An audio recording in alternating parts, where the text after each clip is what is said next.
एकछिन अलि नजिक गरिदिएको छु अलि नजिक गरिदिएको छु तपाईँहरूले त्यहाँ चाहिँ कस्तो भएको छ भनेर म त भर्खर त्यो दामी छ कि अनि ट्याक्कै साइडबाट भेरी नदी बगिरहेछ होइन केरा केरा केरा केरा केरा मात्र केरा लगाइरहेछन् कि हेलो एन्ड नमस्ते एभ्रिवान आज महाशिवरात्रिको दिन हाम्रो भेरीगङ्गा 9 र हाम्रो शान्तिपुर छ त्यसैले हामी अहिले जाँदैछौँ हाम्रो ग्याङ सहित सब मिलेर शान्तिपुरतिर हाम्रो चाचा रेडी भएर आउँदै हुनुहुन्छ आकाश भाइहरू सब केटा रेडी भएर अवस्थ अब म शान्तिपुर जाने हो शान्तिपुर गएछु अरे बालुवाटार कि शान्तिपुर तिमीहरू यहाँ कन्फ्युज नगर ठिक छ जा म र मेरो सुनिल साथी लागिरहेछौँ जरे बजारतिर एकदम स्मुथ तरिकाले हिँडिरहेछौँ बाटोको हालत यस्तो छ होइन अनि जरे बजार पुगिसके जरे बजारदेखि जस्ट उता बालुवाटार चाहिँ कहाँ हो भनेर भन्ने हाम्रो साथीहरूलाई चाहिँ जरे बजारदेखि जस्ट अलि अगाडि गएर म पनि जिन्दगीमै एकपटक गएको छु बालुवाटार भन्ने ठाउँमा तर त्यतिखेर चाहिँ घाँस सास पलाएको थियो वरिपरि खासै फिल्ड चाहिँ ठुलो छैन क्या त्यो चाहिँ मैदान चाहिँ खासै ठुलो छैन शान्तिनो छ अब त्यहाँ पुगिसकेपछि हामीले चाहिँ त्यहाँको दृश्य हेर्छौँ अब त्यहाँ म्याच कस्तो चलिरहेछ हाम्रो केटाहरू पनि सबै अगाडि पुगिसक्यो उनीहरू त हामी चाहिँ बाटोमा अब सरासर हिँडिरहेको तर गर्मी चाहिँ लास्टै छ भन्नुपर्दा नि अब ज्याकेट छराएर हिँड्ने भने झाडो लागिहाल्छ अनि ज्याकेट लगाऊँ भने गर्मी भइहाल्छ त्यस्तै छ मौसम वहाँ पुगिसकेपछि तपाईँहरूलाई गेम सेम देखाउने जरे बजारतिर हेरौँ बजारको दृश्य नजारा पनि देखाइदिउँला हाम्रो भिडियोमा जोडिराख्नु होला र नयाँ कोही साथीहरू हुनुहुन्छ भने हाम्रो युट्युब च्यानल र फेसबुक पेजलाई सब्सक्राइब एन्ड फलो गरिदिनु होला धन्यवाद पहिला चाहिँ होइन यहाँ जरे बजार पुग्नुभन्दा पहिला चाहिँ यतातिर चाहिँ होइन यता वरिपरिको दृश्य चाहिँ कस्तो थियो होला जस्तो लाग्छ होला होइन कोही बेला चाहिँ तर यहाँ चाहिँ हामीलाई थाहा छ कि किनकि पहिला हामी यहाँ स्कुल पढ्दाखेरि चाहिँ यो बाटो कस्तो थियो आएको तिमीलाई थाहा छ यो बाटो कस्तो थियो भन न थाहा छैन उनी पढ्न त पढ्यो होइन अब उनी चाहिँ गाडीमै आउने गाडीमै जाने पहिलेदेखि बोर्डिङ परेको कारणले गर्दाखेरि उनलाई चाहिँ बाटो खासै राम्रो थाहा छैन तर हामी पढेको होइन यतातिर यता गाउँठाउँतिर चाहिँ होइन बाटो कस्तो छ भन्ने कुरा चाहिँ वरिपरि पुरा यहाँ होइन रुखहरूले छेकेको एकदम डरलाग्दो जस्तो थियो क्या दृश्य पनि होइन त्यतिखेर चाहिँ मान्छेको फोन हुने भने फोटोसोटो खिच्नुलाई पनि एकदम बवाल देखिन्छ अहिले चाहिँ हेर्नु यहाँदेखि जरे बजार र बजारदेखि यता पुरा बिल्कुलै वाङ्गै देखिन्छ कि डाइरेक्ट देखिन्छ अहिले चाहिँ मौसम यस्तो छ बजार चाहिँ टाढैबाट हेर्दाखेरि पनि नजिकै ट्याक्कै भेट्टै देखिहाल्छ कि होइन ठिक छ हाम्रो फेरि हालत यस्तो छ यस्तो जाङ्गेको हालतमा हिँडिरहेछन् जरे बजारदेखि जस्ट अगाडि गएर बालुवाटार जाने हो यहाँ त्यहाँ पसल ससल केही हुँदैन बालुवाटार भने चाहिँ एकदम खुल्ला मैदान भएको त्यो पसल ससल केही पनि छैन मैदानमा रुख बिरुवा मात्रै छन् र त्यतातिर एकैपटक गएको हेर्ने र जरीदेखि जस्ट उतापट्टि हो तर म जिन्दगीमै एकपटक गएँ त्यही स्कुलमा पढेँ होइन तर त्यहाँदेखि मलाई त्यत्रो वर्ष पढ्दाखेरि मलाई थाहा भएन कि बालुवाटार चाहिँ त्यो भनेर बजार सजार पुगिन्छ बजार पुगेपछि केही खानेकुराहरू यताउता केटाकेटाहरूले चौचो के लिने हो लिएन हो लिएर चाहिँ अनि हामी चाहिँ जाने हो ल हाम्रो पाण्डु साथी पनि बाइक लिएर आइसकेको रहेछन् कहाँ सोल्डे ल जान बालुवाटारतिर उतै भेटौँला कहाँ जाने कहाँ यार त्यस्तो हुन्छ भिडियो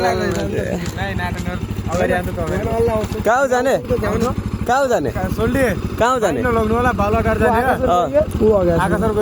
लिएर आउनु होला नि है के लिएर आउने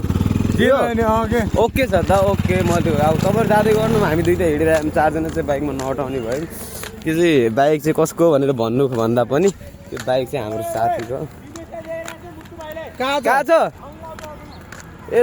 ल यति पुरेर बस्छ हामी लिएर आउँछ हेर न केटाहरू केटी भनेपछि त भ्याट्टै मर्या जागेको छ कि बाटोमा हिँड्न बित्तिकै झिस्काइहाल्ने कि अब के भन्न सकिन्छ र अब हामी त हेर्ने हो बस्ने एघारहरू केही गर्ने होइन केही भन्ने हो भने फेरि कसैले गुनासो गर्ला बाटोघाटो चाहिँ यस्तो छ हामी चाहिँ अहिले जरे बजार पुगिसक्यौँ हाम्रो टोलीहरू हाम्रो ग्याङ भाइ टोलीहरू सब अहिले फुटबल टिमहरू लिएर गइसकेछौँ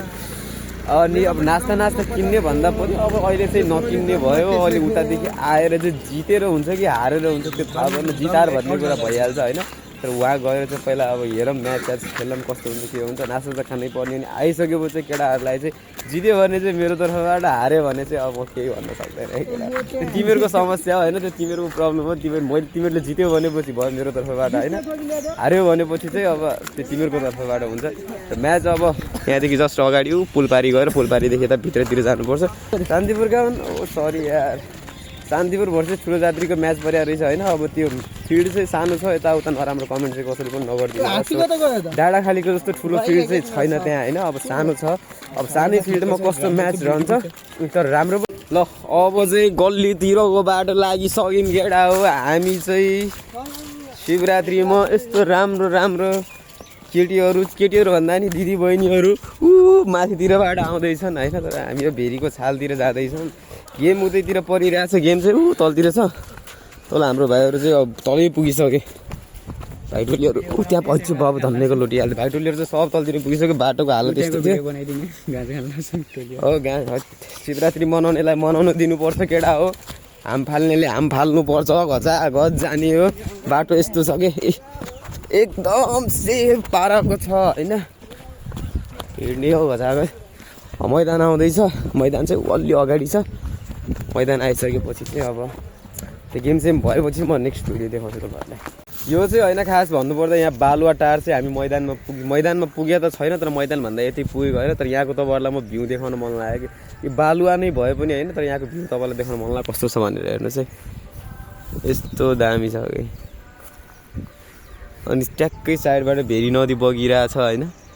भेरी नदी साइडबाट बगिरहेछ त्यहाँ पर चाहिँ पुलको छेउमा चाहिँ होइन त्यहाँ चाहिँ मन्दिर छ कि त्यहाँ मन्दिर छ होइन मन्दिरको छेउमा चाहिँ गाना बजाएर पुरा एकदम भर्खर गाना भन्दा पनि त्यहाँ भजन बजाएर होइन सब रेडी भन्दा पनि पूजापाठ गर्दैछन् आज शिवरात्रिको दिन होइन पूजापाठ गर्दैछन् तर हामी चाहिँ अहिले बालुवाटारमा आएको यस्तो बालुवामा पनि है यस्तो दामी छ कि गाउँ जानु क्या दामी छ कि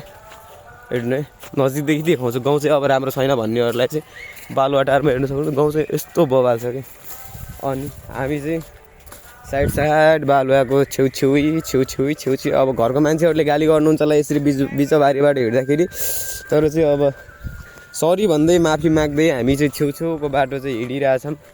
खेतीपाती चाहिँ एकदमै राम्रो गरिरहेछन् है यो बालुवाटारमा चाहिँ अब यहाँ चाहिँ यो चाहिँ सायद भेरी डाइभर्सन बनिसकेपछि यहाँ डुबान हुने जग्गा हो अरे भन्ने सुनेको थिएँ त्यही भएर पैसा चाहिँ सायद सरकारले वितरण गरिसक्यो होला तर जबसम्म चाहिँ लगाउँछन् तबसम्म चाहिँ लगाउन होइन यता हेर्नु है पहिला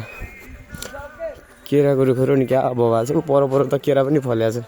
केरा फले पनि खासै ठुलो चाहिँ छैन बालुवाटारमा चाहिँ होइन जे देखायो त्यो चाहिँ आफूलाई कम लाग्छ कि अघि चाहिँ अब गहुँ यताउता मसुराको दालसाल यताउता सब देखाइरहेको थिएँ मैले होइन तर अहिले चाहिँ मलाई के देखाउनु मलाई भने चाहिँ हेर्नुहोस् न केरा खेती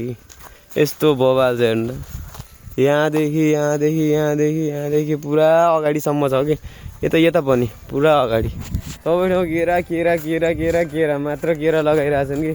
खोइ आफै उब्जेको त होइन यसरी ट्याक्क मिलाएर लगाइरहेछ सायद यहाँ लगाएको होला होइन यहाँ काटिरहेको पनि रहेछ ट्याक्क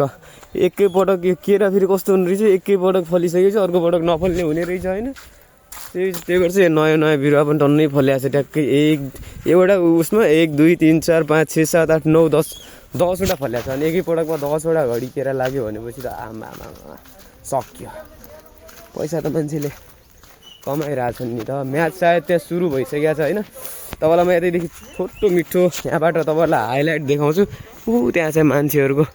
भिड चाहिँ एकछिन अलि नजिक गरिदिएको तपाईँहरूलाई त्यहाँ चाहिँ कस्तो भएको छ भनेर म त भर्खर सुरु भएर रहेछ म्याच भन्न चाहिँ सकिँदैन तर यता हेर्नु चाहिँ त्यहाँ म्याच सुरु भइसकेको रहेछ अनि हामी चाहिँ यहाँ टाढैबाट छौँ सो हाम्रो भिडियो चाहिँ नेक्स्ट भिडियो चाहिँ अब अर्को पटक आउँछ अर्कोपटक भन्दा पनि गेम खेलेको भिडियो चाहिँ तपाईँहरूलाई म अर्कोपटक देखाउँछु अहिले चाहिँ हाम्रो यहाँदेखि यहाँसम्मको जर्नी तपाईँहरूलाई देखाएँ मैले के कस्तो भयो बाटो कस्तो रहेछ के फलिरहेछ कस्तो फलिरहेछ त पछि देखाउने बाई सबैजनालाई।